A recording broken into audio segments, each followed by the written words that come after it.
War is a wicked business because you have winners. We congratulate the great victory to the whole Afghan nation. And then you have losers. President Ashraf Ghani, speaking from the United Arab Emirates where he's fled, said he planned to return. Return? He's going to return.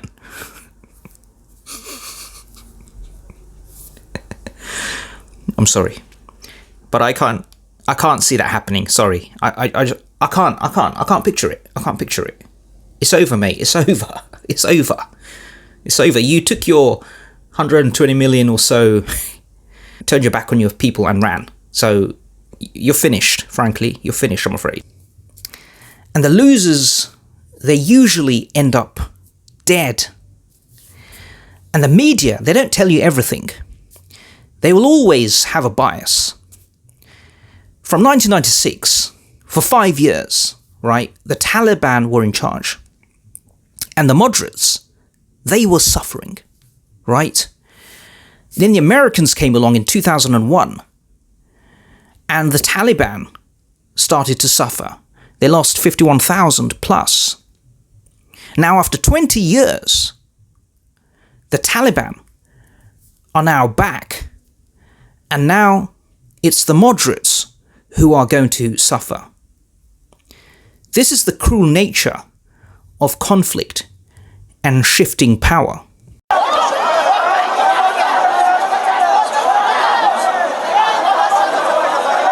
Only be described as a chaotic exodus. Now, people are literally clinging on to US military aircrafts as they try to take off. I don't blame these people for wanting to leave, because they're going to die. Period. They're going to be shot on the spot, because, let's be honest, the coalition didn't employ 300,000 Afghan interpreters who are now dying to leave the country. That'd be like 2 interpreters per serviceman. All that is just US Army, US government, media baloney. Let's just call a spade, shall we? In that crowd are informants, spies, CIA militia, paramilitaries, government officials, bodyguards, who actively played a part in the US-led Afghan government for the last 20 years. But the brutal and the inconvenient truth is, some of these people have real human blood on their hands. The UN says that more civilians have been killed this year in operations by the Afghan military and their coalition allies than by armed groups, including the Taliban. Or at least they know people who do. And the sad thing is, it isn't all Taliban blood. The military says the attack against foreign fighters was successful, but once again it seems civilians, including women and children, became casualties. Because from the time of Obama to the last recorded data during Trump's tenure, the number of civilians that were killed by the US airstrikes actually ballooned by 330%. In fact, 1 of every 3 Afghan deaths were civilian. A plane arrived and bombarded the wedding ceremony and some nearby houses, including my own. Around 50 to 60 people were martyred. Where is their justice? Where is their justice? I'm asking you, where is their justice? A report just published by the Ministry of Health has further highlighted the problem, showing that in the past year, 3,300 civilians have been killed. And today it stands at around 71,000. In 2018, the Afghan Air Force alone, they killed 3,800 civilians, the Air Force. And many innocent people have died in the collateral from the drones. And of course, these drones, they rely on ground-level intel by Afghan informants. In addition, the CIA has also armed these Afghan militia groups who fight Islamist militants, and these militia groups, they actually operate outside the law. And they're actually responsible, and have been responsible, as has been highlighted by the UNHCR, for serious human rights abuses, including extrajudicial killings of innocent civilians. The most infamous of these groups is the so-called Coast Protection Force. From summary executions to torture, you name the human rights abuse, they've probably been accused of it. And they're not exactly shy about who they hang around with. We are better trained than the Afghan National Army. The helicopters and drones belong to the US, but we regularly receive requests to support them. The CIA doesn't admit they train these militias, of course, but... Where is their justice? Where is their justice? So the grim truth is, there is a score to settle, okay? That's the truth. Now, I'm not making a judgment either way, okay? All I'm going to say is, if innocent people have been unjustly killed, right, then they deserve justice. That is all I'm saying. If innocent people have been killed, they deserve justice. I'm being fair. I'm in no way suggesting that all these people who are leaving the country now, or want to leave, by default are guilty. Oh no. And they deserve to die. No. No. Justice means justice. It means the guilty have to be punished after a proper legal process. Now, of course, from the Western liberal point of view, all these people now getting on the planes and leaving for America or Europe, without exception, are heroes. They are champions of democracy.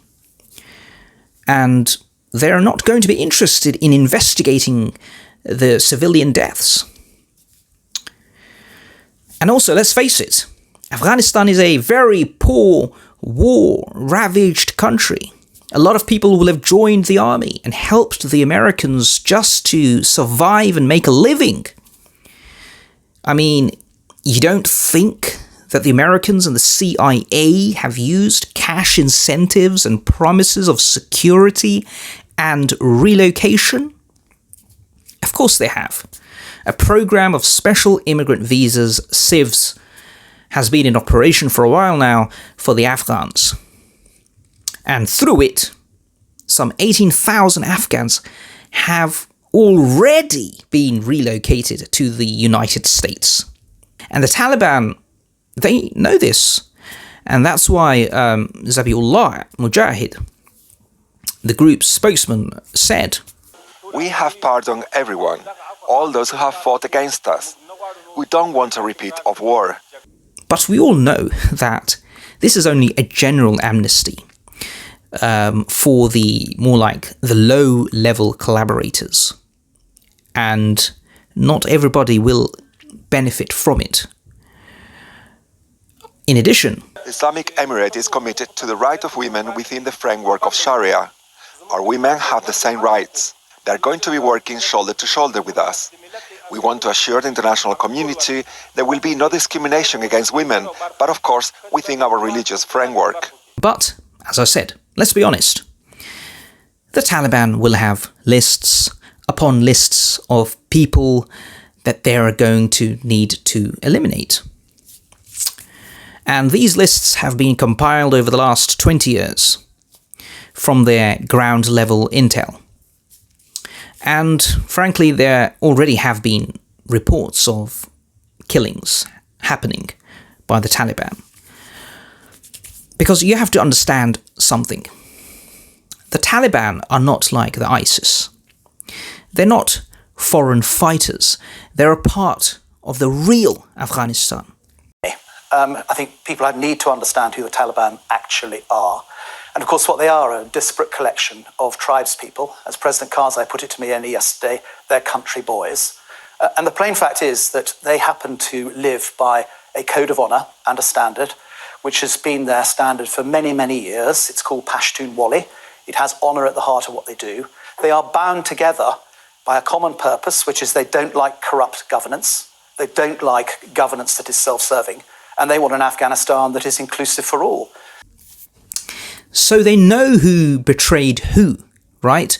Who crossed the proverbial red line, if you like. And from their point of view, who will be let off, forgiven, and who needs to face a bullet, frankly, and be justly killed. So everybody who knows that they did something that from the point of view of the Taliban that they shouldn't have done, well, the chickens are now coming home to roost, basically. The Americans are out, and now the chickens are coming home to roost. And that is why you're seeing people holding on to plane carriages, risking life and limb to get away. To take off. The US is in charge of the airport there, but their focus is on... I wish it wasn't like this, but it's Afghanistan. So I fear there will be blood.